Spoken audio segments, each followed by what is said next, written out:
Most of the forested landscape in the Hawaiian Islands has been altered by human beings. Here on Hawaii Island, it's particularly bad on the leeward dry side of the island.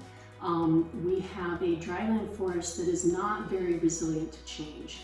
And so initially humans came here about 1,000 years ago when the Polynesians first arrived, and they began modifying their landscape because they were engaged in subsistence agriculture. They built terraced fields on the side of the mountain, and so that involved some clearing of what was a tropical dryland forest. This accelerated when Western communities first came here and moved into the islands. And so in addition to expanding the area under cultivation, they introduced cattle and other grazing animals, goats and pigs for instance, that dramatically altered the leeward sides of the Hawaiian volcanoes, particularly because hoofed ungulates are grazers, and so they put grazing pressure on native plants that had never seen grazing animals before.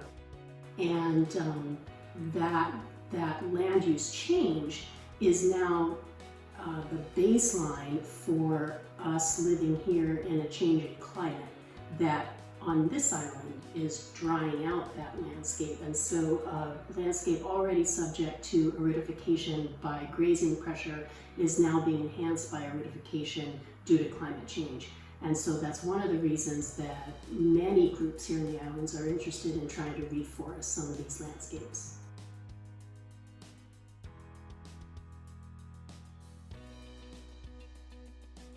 So Cornell students have been planting trees in Hawaii since 2009.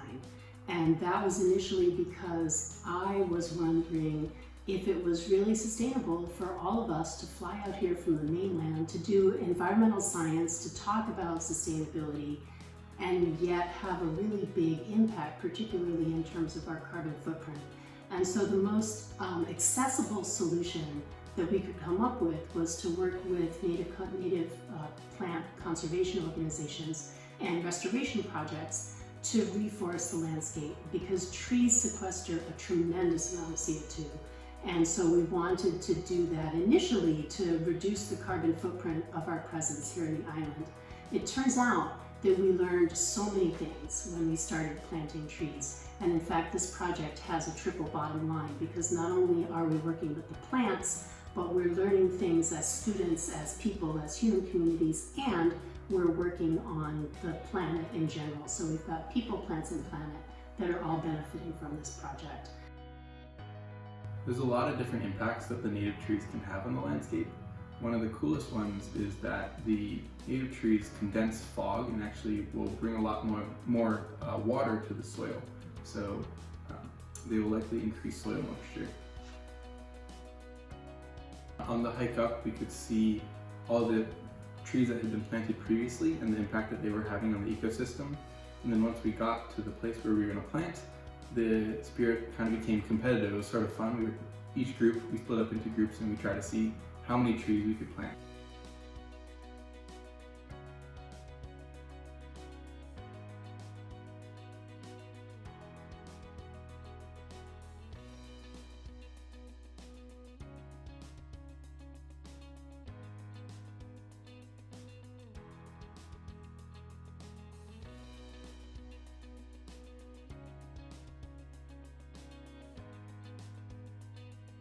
So one of the first activities that we did when we arrived in Hawaii was to install data loggers on Kohala Mountain. And when we went up to install them, it was really cool to see the trees that previous Coral students had planted. And for us to be installing those data loggers was also really cool because it gave us insight into the types of impacts that those trees had had on the landscape. So environmental data loggers allow us to extend our observation of the environment into the realm of things that we cannot see. So when we put soil moisture probes, soil temperature probes, sunlight probes up on the mountain, not only is it observing the conditions on the mountain 24/7, it's observing things that our senses can't comprehend. So what we're doing here on Kohala Mountain is that we're working in two adjacent watersheds. One of these has had significant restoration activity taking place in it over the last 10 years. and the other one is essentially an unrestored watershed. The second watershed, the unrestored one, has a community at the bottom end of the watershed, and they're very concerned about what's happening with their water and what their access to it is going to be in the future. And so what we'd like to do is look at the conditions in a watershed that has had some remediation taking place and see if we can learn anything from that is going to then inform restoration activities in the unrestored watershed. What we're doing is in each watershed we have 3 data loggers that are going to be installed for at least the next year, if not longer, and they're set at parallel altitudes. So we have one fairly high up on the mountain that's going to get the sort of cooler, rainier forest. We have a pair of loggers that's at sort of a mid-elevation, and then we have a pair of loggers down at low elevation. We have seen so much change. It's been incredibly rewarding.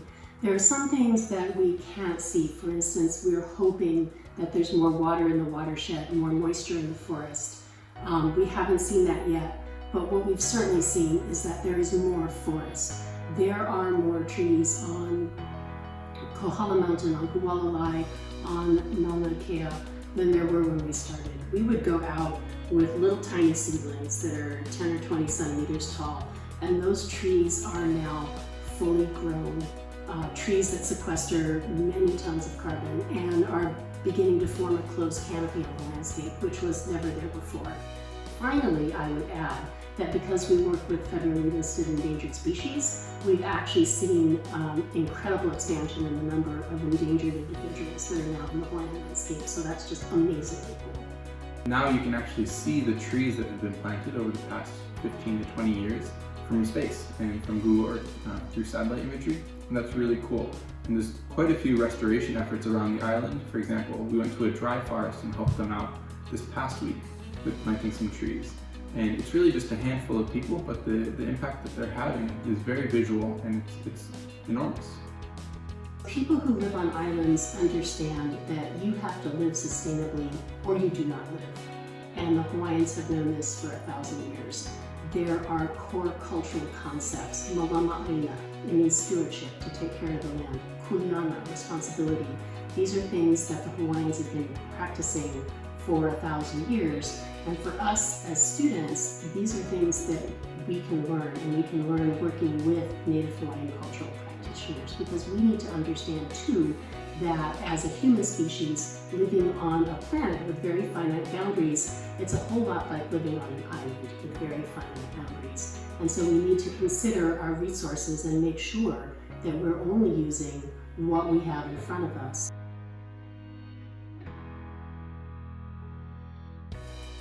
Li'ili'i ka'ohiki loloa ka lua. The sand crab is small, but its burrow is large. And I really love that expression because it speaks to me as an individual, and particularly when I have people ask me, what can one person do? One person can do so much, and we have so many good examples around us, you know, in 2019 and 2020 to look at. But I love that image of the sand crab being the one little organism that can really impact its environment. And if we bear that in mind with everything we do, it's a really good guard against despair and hopelessness. We don't have time for hopelessness. We need to get out, we need to get going, and we need to fix things.